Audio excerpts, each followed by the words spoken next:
friends, welcome to my channel Diva Pharma. So today we will discuss remaining pharmaceutics questions which is previously asked in junior pharmacist exam. So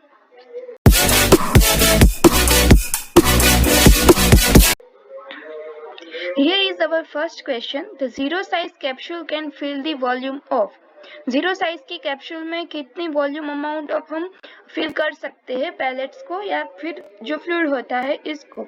अब उसका solution है capsule size and capacity, आपको यह याद करनी है। अब आपको एक बेसिक याद रखना है कि जैसे कैप्सूल साइज बढ़ेगी वैसे उसकी कैपेसिटी कम होगी। तो अगर जीरो साइज की कैप्सूल है तो उसकी कैपेसिटी सबसे ज्यादा होगी यानी 0.75। वैसे अगर कैप्सूल साइज 5 की है तो उसकी वॉल्यूम जो कैपेसिटी है वो कम होगी 0.15 ml होगी। तो आपका ये सब कैप्सूल साइज और ये सब उसकी कैपेसिटी याद रखनी है। तो अब फर्स्ट क्वेश्चन का आंसर आएगा ए 0.75 ml। Now move to the next question.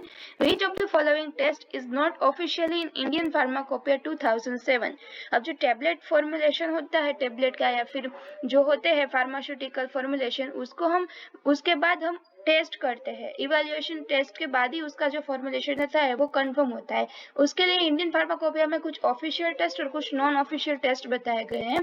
तो उसमें से ये जो ऑप्शन है उसमें से हमें नॉन ऑफिशियल टेस्ट फाइंड करनी होती है। तो उसका जो सॉल्यूशन है उसमें क्या है कि ऑफिशियल टेस्ट में weight variation test, disintegration test, dissolution, drug content, friability, ये जो सब है ऑफिशियल टेस्ट में आता है। नॉन ऑफिशियल में हार्डनेस एंड थिकनेस आता है। तो अगर इसके हिसाब से देखें तो इसका सही आंसर रहेगा ए हार्डनेस। जो नॉन ऑफिशियल टेस्ट है वो ऑफिशियल नहीं है, लेकिन कुछ मटेरियल्स में फ्राइबिलिटी को भी नॉन ऑफिशियल टेस्ट में बताया जाता है। लेकिन जूनियर फार्मासिस्ट की जो आंसर की थी 2022 में उसमें सिर्फ ए आंसर ही सही बताया गया था। Now next question, which condition increase the rate of drug dissolution for tablet? यहाँ पे पूछा गया है कि ड्रग डिसोल्यूशन जो है टेबलेट का उसको बढ़ाने के लिए क्या करना पड़ेगा।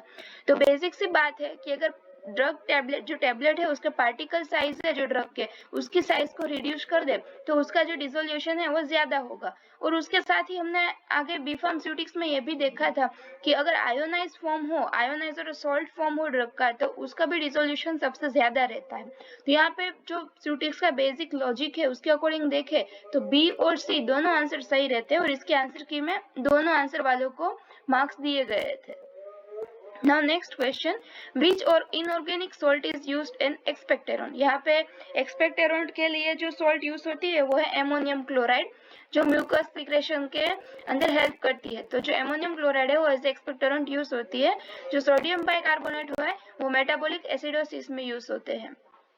Now next question, in which of the following dosage forms surface active agent means कि surfactant are used in their formulation? तो अभी इसका सॉल्यूशन देखें तो जो पाउडर फॉर्म होता है उसके अंदर सर्फेक्टेंट की या सरफेस एक्टिव एजेंट की कोई जरूरत नहीं रहती, यानी कि बल्क पाउडर और डस्टिंग पाउडर में कोई जरूरत नहीं है। उसके बाद है ऑइंटमेंट और क्रीम्स। तो इसके बीच देखें तो क्रीम्स के अंदर सरफेस एक्टिव एजेंट होते ही है क्योंकि एज उसका रोल रहता है कि वो क्लींसिंग करता है, फिर पेनिट्रेशन में हेल्प करता है, फिर उसको इमल्सिफाइंग बनाएगा क्रीम्स को और अदर माइक्रोबियल प्रॉपर्टीज के लिए सरफेस एक्टिव एजेंट है वो क्रीम्स के अंदर यूज होते हैं।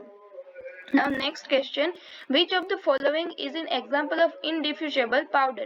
अब डिफ्यूजिबल पाउडर होता है जो इजीली वाटर के साथ मिक्स हो जाए, इजीली उसको हम वेट कर सके, सोल्यूबल हो जाए। लेकिन यहाँ पे इनडिफ्यूजिबल पूछा है तो जो चाल्क होता है, यानी कि आप सबको पता है चाल्क वैसे इनडिफ्यूजिबल पाउडर ही है, यह बहुत इजी क्वेश्चन था। इसके अलावा देखें तो जो एसिटाइल सैलिसिलिक एसिड का पाउडर है वो भी इनडिफ्यूजिबल पाउडर रहता है और ये सब जो है वो डिफ्यूजिबल पाउडर के एग्जाम्पल है।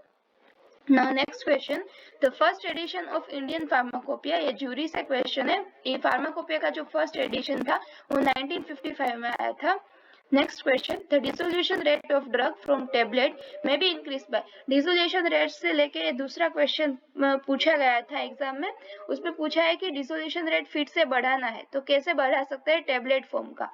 तो आगे हमने देखा उसी प्रकार से अगर आंसर करे तो डिसइंटीग्रेंट का कॉन्सेंट्रेशन बढ़ा देंगे तो क्या होगा कि टेबलेट में जो पार्टिकल्स है वो ज्यादा जल्दी छोटे छोटे पार्टिकल साइज में कन्वर्ट हो जाएंगे तो उसका डिसोल्यूशन ज्यादा होगा। तो इसका सही आंसर रहेगा सी। Now next question, the absorption rate of drug is most rapid when drug is formulated is। तो ये तो बहुत ही इजी क्वेश्चन है फ्रेंड्स, हम सबको पता है कि एब्जॉर्प्शन, ये तो जनरल कोलॉजी से लेके भी क्वेश्चन हुआ कि ड्रग का जो रैपिड एब्जॉर्प्शन करवाना है तो वो किससे होगा। तो हमें पता है कि टैबलेट, कैप्सूल यानी कोई भी फॉर्म हो, उन सब का एब्जॉर्प्शन कहीं ना कहीं कम होता है सॉल्यूशन से। तो यहाँ पे अगर सबसे ज्यादा ड्रग का एब्जॉर्प्शन कराना है तो हमें एज ए सॉल्यूशन फॉर्मुलेटेड करना होगा, तो उसका एब्जॉर्प्शन ज्यादा जल्दी से होगा। बाकी टैबलेट और कैप्सूल का एब्जॉर्प्शन होने में एज ए सॉल्यूशन से कंपेयर में करें तो ज्यादा टाइम लगता है। Thank you friends.